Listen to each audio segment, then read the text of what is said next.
Bonjour les amis. Aujourd'hui on se retrouve pas à l'autre bout du monde, Covid oblige, mais dans notre cher pays, le plus beau pays du monde. Aujourd'hui je suis dans un coin que j'apprécie beaucoup, le Kéra. J'y viens chaque année avec les collègues pour y faire du rafting. À force de venir dans ce coin, j'ai fini par en tomber amoureux. C'est tellement beau. Avec vous je vais faire le fameux GR58, le tour du Kéra.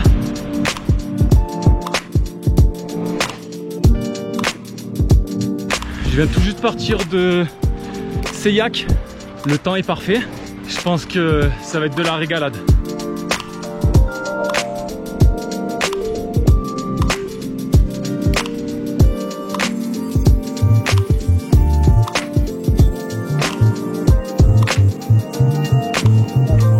On prend assez rapidement de l'altitude, ça monte pas mal, ça met bien en jambes, il y a des fleurs de partout, ça sent vraiment très bon. On se croirait dans une pub pour lessive. Putain, c'est raide. Ça y est, j'arrive enfin au col des Estranques qui culmine à plus de 2600 mètres d'altitude.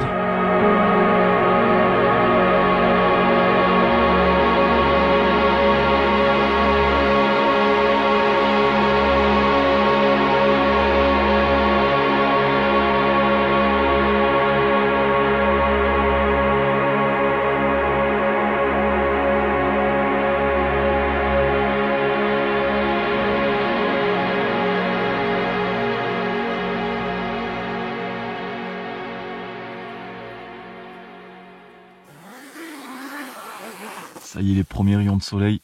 J'ai pas trop dormi, comme toutes les premières nuits. De toute façon, je sais que c'est comme ça. En plus, je pensais que ma recharge de gaz était bonne. J'avais prévu mes petits sachets de nourriture lyophilisée. J'étais bien content. Et puis finalement, ça a duré 2 minutes et plus de gaz. Donc heureusement que j'avais du pain et de la tome du pays, parce que sinon j'aurais vraiment dormi le ventre vide. Et j'espère que je vais réussir à trouver mon bonheur à Saint-Véran, le petit village qui est plus bas. Et sinon, on continuera au fromage du pays. Hein. Ça va, il y a pire. Hein. Depuis que je suis réveillé, j'entends des marmottes qui crient un peu partout autour de moi. Puis elles apparaissent et se cachent au fur et à mesure de mon passage. Et ça fait plaisir de bon matin.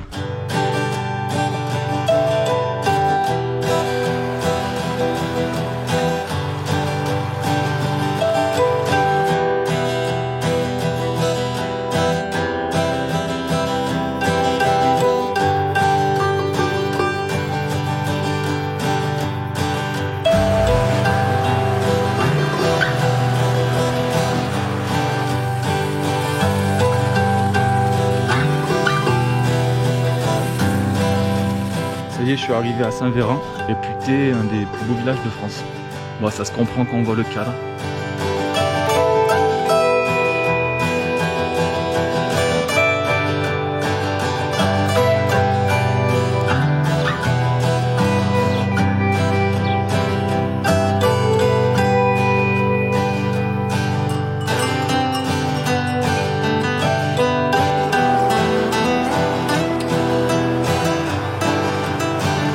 Je marche actuellement dans une forêt de mélèze qui est caractéristique du Kéra et ça fait plutôt du bien. Je profite de l'ombre de cette forêt assez dense qui me protège de la cagne qui tape dès que tu sors de l'ombre.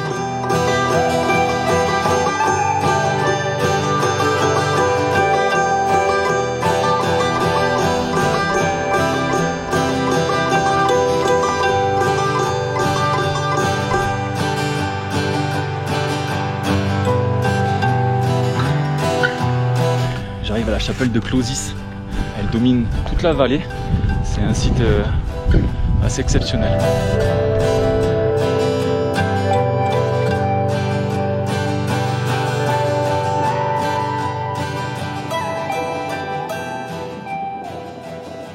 Je m'éloigne peu à peu de la chapelle et je grimpe pas mal là. Et le sac est lourd, il va y avoir un peu plus de 15 kg. Mes copains de vadrouille, Flo, Rems, vous me manquez. Parce que quand on est plusieurs, on se partage le poids. Là, il n'y a pas de partage quoi. La tente, le matos vidéo, la bouffe, c'est tout pour Bibi. Ça se sent.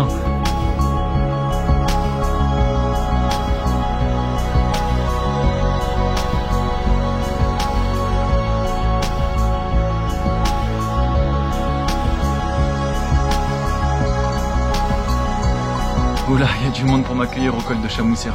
Tant qu'il n'y a pas de patou, ça va.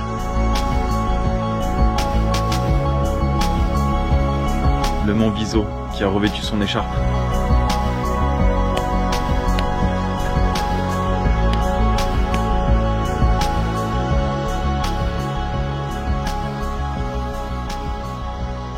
Bon ben ça y est, bien installé et je crois que cette nuit ça va être difficile de mal dormir.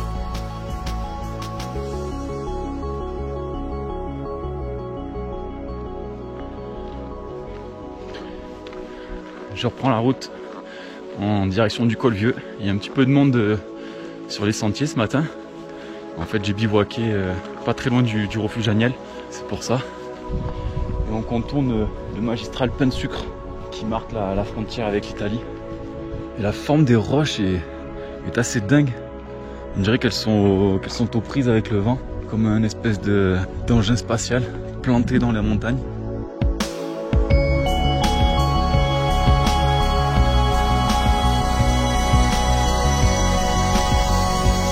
Bon là on a dans les 2006 d'altitude et il y a de la vie de partout. Tout est beau, partout où tu poses tes yeux. C'est beau, c'est féerique, il y a de la couleur, il y a de l'eau et il y a du soleil en plus. Donc c'est vraiment paradisiaque ce petit coin là, avec l'enchaînement des lacs.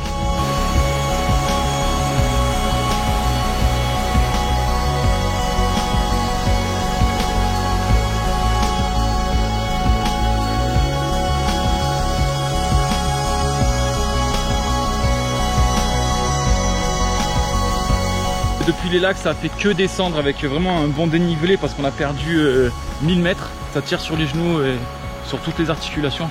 Maintenant, direction Ristola.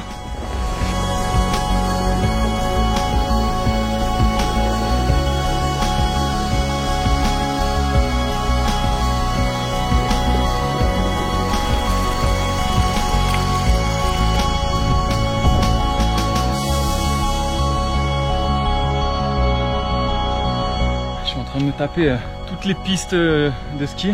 Tout à l'heure je l'ai fait de long en large, c'est pentueux. Ces pistes là, je préfère me les descendre en ski l'hiver. Parce que là à pied l'été, c'est pas pareil, c'est pas la même sensation, pas la même vitesse non plus. Mais le panorama reste aussi magnifique.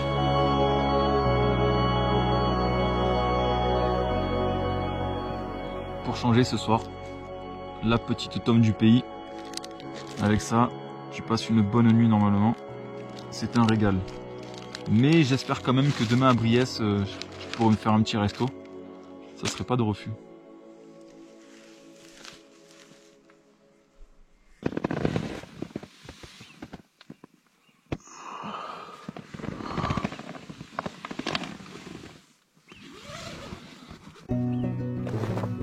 Je suis assez content de mon spot pour la nuit. Je me rends compte que si j'avais continué, ça aurait été beaucoup plus compliqué parce que bien pentu, en forêt, et forcément la vue aurait été moins belle.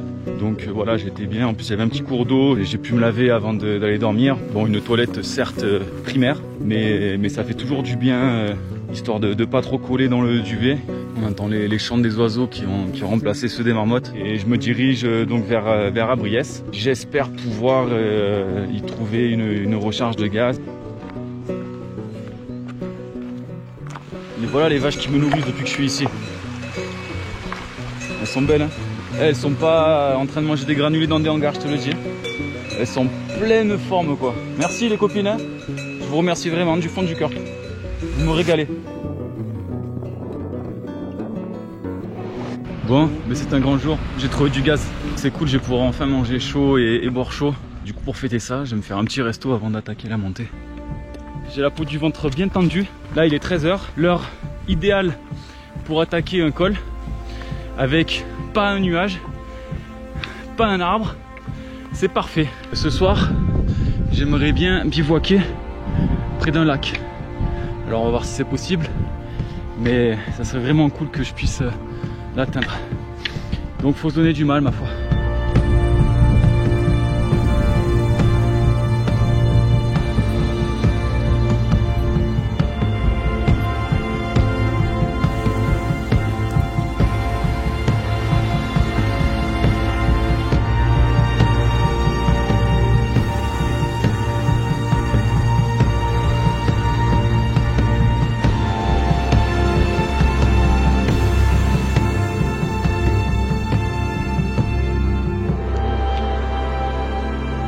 Ça y est, j'en vois enfin la fin. J'ai mangé quand même 1 mètre de dénivelé depuis Abriès. Ah ouais, putain, ça vaut le coup.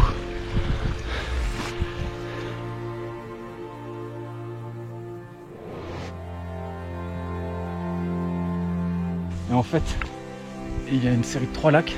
Tant qu'à y être, je vais faire tirer pour voir le prochain. Voici le 2e lac, tout aussi magnifique, avec les crêtes au fond. Et il y en a même un 3e. Donc forcément, j'ai envie de toujours plus. Mais on va aller le voir aussi, hein, pour la légende. Et je savais qu'il fallait continuer. C'était celui-là le plus beau. Et ben, ça y est, c'est décidé. Camp de base pour cette nuit, ici.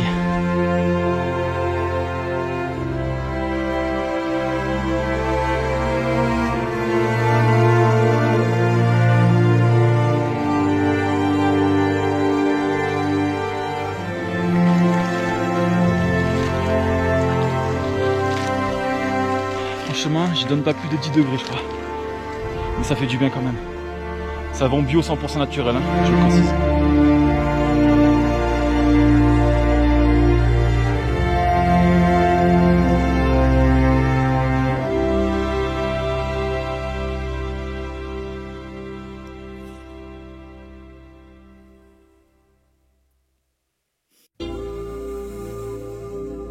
Il y a pire comme réveil, hein.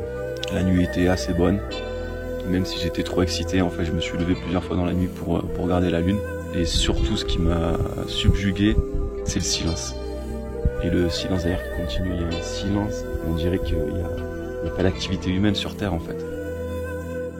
Là, j'ai pris un raccourci à la moi, pour éviter de redescendre au premier lac. Ça réveille.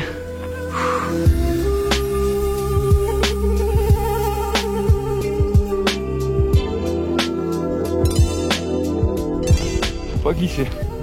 Ah, j'ai l'impression que je vais me transformer en chamois dans pas longtemps.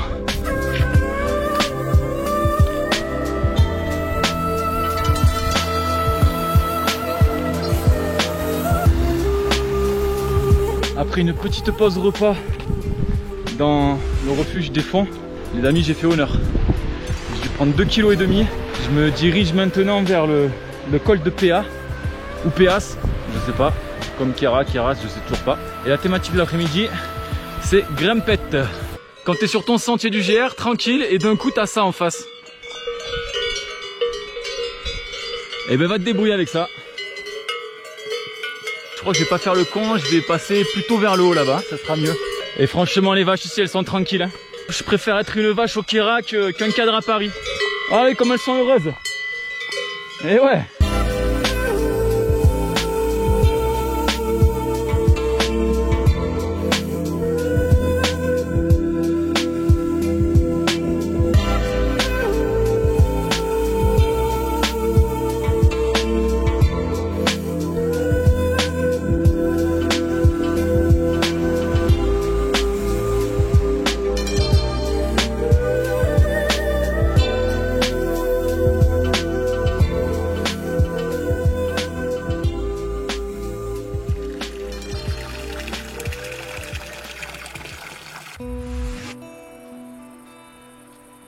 Enfin calé, nouveau bivouac, bon c'est pas le même qu'hier soir, hein.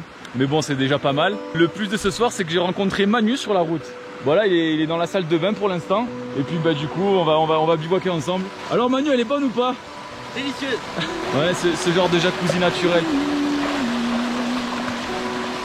Ah ouais, tu as la bonne technique, hein. Nickel. Ah, elle est toute propre.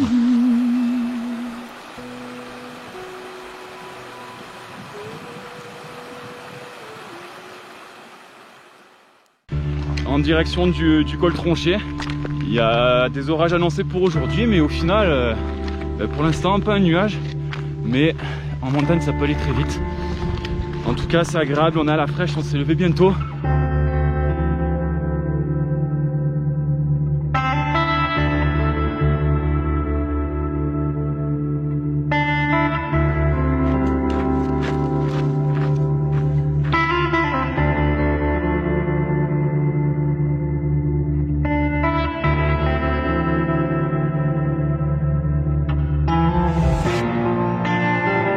route pour le col de Furfand. On est poursuivi par les nuages noirs, ça tonne fort derrière nous. Ben, on espère avancer assez vite, même si je pense qu'on n'esquivera pas les gouttes. Et tu as vu le Patou, c'est mon copain. On est là tous les deux, tranquille. Ça va Patou? Ah ouais. Non, en fait il y a le berger avec nous.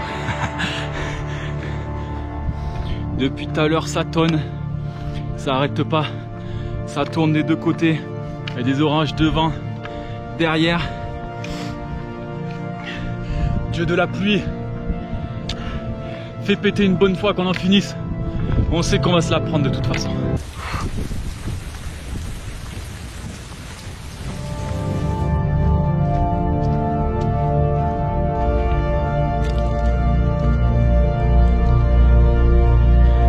Il est 20 h, on est toujours en train de marcher. On a été un peu gourmand. À 18 h 30 on a trouvé un petit endroit pour bivouaquer. On s'est dit ah un peu tôt, viens on continue. Tout à l'heure on était là-haut. Moi je commence à être vraiment rincé. Et bon, on va essayer de quand même trouver un endroit pour dormir cette nuit. Finalement hier soir on a bivouaqué au petit refuge de Bramous. Donc au final on s'en est pas trop mal sorti. Ça aurait pu être pire. Donc on attaque notre dernière journée avec un ciel bleu, qu'on va profiter de ces derniers instants au maximum. Et là on traverse les chalets de Bramous. Et c'est super calme, c'est super apaisant. On se sent au bout du monde. On dirait un village de hobbits. À tout moment il y a un elfe qui ouvre la porte qui nous dit bonjour, ça me choquerait même pas.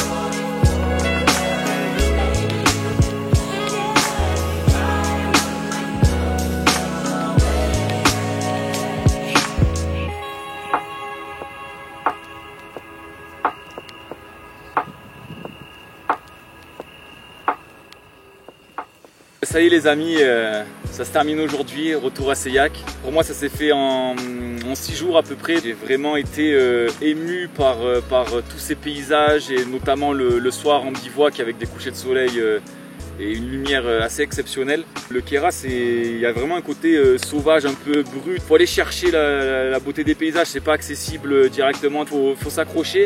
T'es récompensé directement quoi, c'est tellement beau. Et puis même les gens, tu sens qu'il y avait vraiment quelque chose de fort, tout le monde se dit bonjour, merci le Queyras, merci les Queyrassiens. Manu, fais pas genre, il faut que tu as participé aussi un peu à la vidéo, donc tu dois me donner quelques petites impressions. Oui, j'étais parti pour un GR en mode express et grâce à cette belle rencontre et la rencontre avec Djeko, j'ai pu profiter encore plus pleinement du GR58 en prenant le temps de découvrir tous les différents paysages et toutes les belles roches, toutes les belles forêts qu'on pouvait traverser. Et vraiment, j'invite tout le monde à venir le découvrir.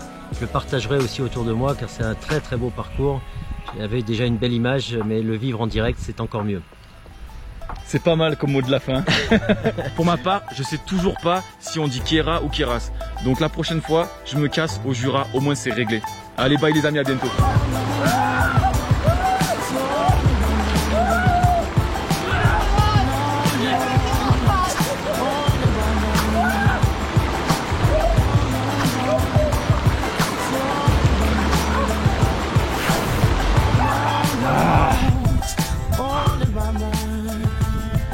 On appelle à la force naturelle de Mike Horn. Tu dois te surpasser. Surpasse tes limites. Ok. C'est reparti. Ah.